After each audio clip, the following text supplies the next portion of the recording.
கற்பை சூறையாடிய நட்பு, நம்பி ஏமாற்றிய நயவஞ்சக மாணவர்கள். மகாராஷ்டிராவில் கூட்டு பாலியல் வன்கொடுமைக்கு ஆளான கல்லூரி மாணவி. மகாராஷ்டிரா மாநிலம் கோலாப்பூரில் மருத்துவக் கல்லூரியில் 3ஆம் ஆண்டு படிக்கும் மாணவியை சக மாணவர் ஒருவர் சினிமாவிற்கு அழைத்துள்ளார்.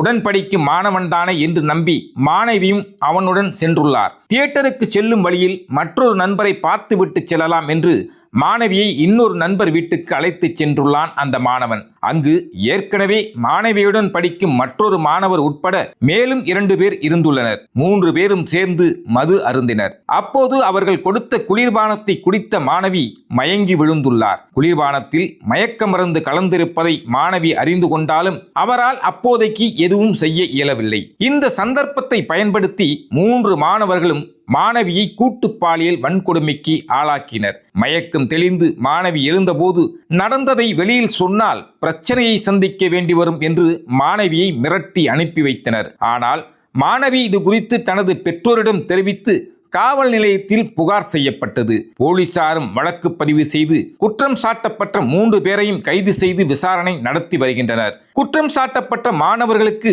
தண்டனை கிடைக்கும் என்றாலும் மாணவிகளும் எச்சரிக்கையாக இருப்பது அவசியம். உடன் படிக்கும் மாணவர் அல்லது நண்பர் ஏற்கனவே தெரிந்தவர் என்றாலும் நள்ளிரவுக்கு மேலான சந்திப்பையும் தனிமை சந்திப்பையும் தவிர்த்து விழிப்புணர்வுடன் நடந்து கொண்டால் இதுபோன்ற பாதிப்பில் இருந்து தற்காத்துக் கொள்ளலாம் என்பது பலரது கருத்தாக இருக்கிறது. இதில் உங்கள் கருத்து என்ன?